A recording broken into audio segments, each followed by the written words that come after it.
Okay dear student, previous class में हमने gravitation chapter किया था। ओके, फिज़िक्स में आपको पता है क्लास 9th में आपके 4 चैप्टर हैं। सबसे पहला चैप्टर है मोशन, फिर है लॉज ऑफ मोशन, फिर है ग्रेविटेशन। ठीक है, ग्रेविटेशन के लास्ट के कंसेप्ट में आपके पास फ्लोटेशन वाला कंसेप्ट है और उसके बाद आपका साउंड है। ठीक है, फ्लोटेशन और जो साउंड है ये आपके टॉपिक डिलीट हो चुके हैं आपके सिलेबस से। ओके, फिर भी मैं वो आपको करवाऊँगी, लेकिन वो आपको पेपर के लिए तैयार नहीं करना है। ना साउंड आपको तैयार करना है, ना फ्लोटेशन। आपको बस 3 ही चैप्टर तैयार करने हैं, वो है मोशन, लॉज ऑफ मोशन और ग्रेविटेशन जो हमारा आजकल चल रहा है। ठीक है, इसके बाद हमारा फिज़िक्स का सिलेबस ख़त्म हो जाएगा। हमने सबसे पहले टॉपिक किया था universal law of gravitation. Universal law of gravitation क्या है? According to this the force of attraction क्या होता है?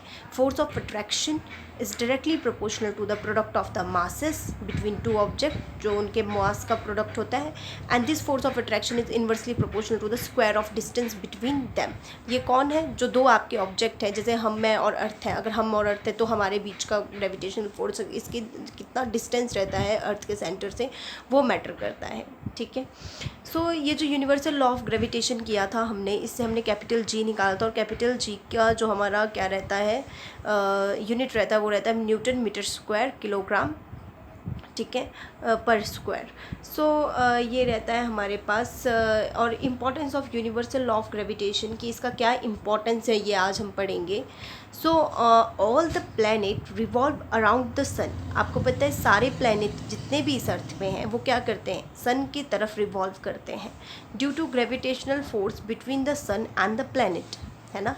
सन और प्लैनेट के बीच के ग्रेविटेशनल फोर्स की वजह से, जैसे अर्थ है, अर्थ भी रिवॉल्व कर रहा है किसके अराउंड? सन के अराउंड। ठीक है, the force required by the planet to move around the sun.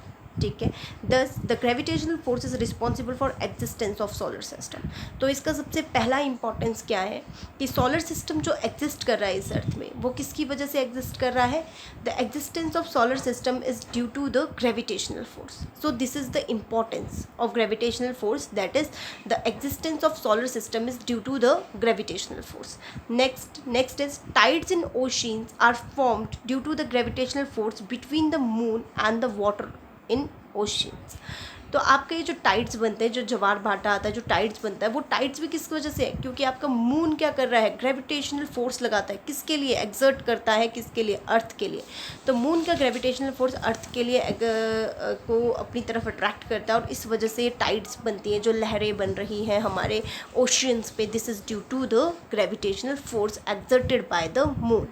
Okay, and next is gravitational force between a planet and its satellite decide whether the planet has a moon or not। ठीक है, जो planet होते हैं, जैसे अर्थ है, अर्थ का जो satellite है, नेचुरल सैटेलाइट है, वो आपको पता है मून है। तो ये जो ग्रेविटेशनल फोर्स है ना, एक जो प्लैनेट एग्जर्ट करती है, वही डिसाइड करती है उसका कोई सैटेलाइट होगा कि नहीं। दैट्स वाई, क्योंकि मरकरी और जो वीनस, हमारे दो ऐसे प्लैनेट है जिनका अपना कोई नेचुरल सैटेलाइट नहीं है। वो क्यों नहीं है? Because Mercury and Venus has very small क्या है उनका ग्रेविटेशनल फोर्स है, has a very small gravitational force. ठीक है, therefore these planet do not have any satellite, और मून, इनका कोई अपना सैटेलाइट नहीं है। क्लियर? तो आपका ये इंपॉर्टेंस है कि सबसे पहले सोलर सिस्टम की एग्जिस्टेंस हो रही है किसकी वजह से? ग्रेविटेशनल फोर्स की वजह से। दूसरा, टाइड्स अक्कर कर रहे हैं अर्थ पे किस वजह से? ग्रेविटेशनल फोर्स की वजह से।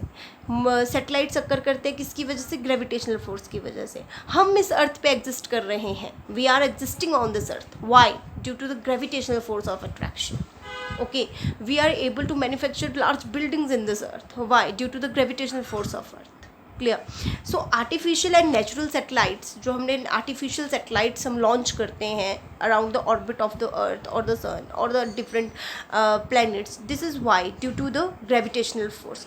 सो the artificial natural satellite revolve around the earth due to the gravitational force between the earth and satellite. तो सैटेलाइट और अर्थ के ग्रेविटेशनल फोर्स की वजह से ही क्या करते हैं? आर्टिफिशियल सैटेलाइट या नेचुरल सैटेलाइट अर्थ के अराउंड रिवॉल्व करते हैं या किसी और प्लैनेट के अराउंड रिवॉल्व करते हैं।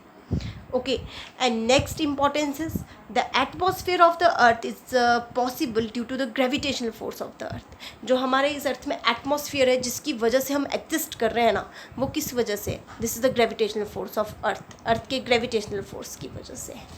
Clear everyone? Next importance is rainfall and the snowfall is possible. जो रेनफॉल और स्नोफॉल है is possible due to the gravitational force of the earth के ग्रेविटेशनल फोर्स की वजह से ही रेनफॉल और स्नोफॉल पॉसिबल होता है. We stay on the earth due to gravitational force of the earth and अस. हमारे बीच पे और अर्थ के बीच में जो ग्रेविटेशनल फोर्स है इसकी वजह से हम इस अर्थ पे एग्जिस्ट करते हैं.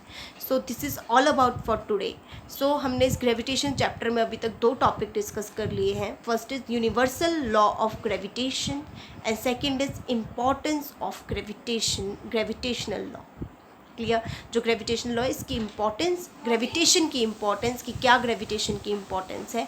और फर्स्ट हमने किया कि universal law of gravitation. Universal law of gravitation is very very important everyone. Tomorrow हम यूनिवर्सल लॉ ऑफ ग्रेविटेशन के ऊपर जो न्यूमेरिकल्स हैं वो डिस्कस करेंगे. सो this is all about for today.